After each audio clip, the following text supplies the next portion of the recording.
my name is Gauri and I'm a legal intern with Lexis & Company. In this video, I'll be discussing the right against self-incrimination. It is a declaration or an act that occurs during an investigation where a person or witness incriminates themselves either explicitly or implicitly. In simpler words, it is the act of implicating or exposing one's own self to criminal prosecution. The Indian Constitution provides immunity to an accused against self-incrimination under Article 20, Clause 3, which says that no person accused of an offence shall be compelled to be a witness against himself. The Supreme Court widened the scope of this immunity by interpreting the word witness to include oral as well as documentary evidence so that no person can be compelled to be a witness to support a prosecution against himself. This prohibition cannot be applied in cases where an object or document is searched or seized from the possession of the accused. For the same reason, the clause does not bar the medical examination of the accused or the obtaining of thumb impression or specimen signature from him.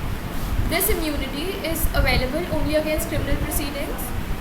The Supreme Court has made it clear that in order to claim this immunity from being compelled to make a self-incriminating statement, it is necessary that a formal accusation must have been made against the person at the time of interrogation.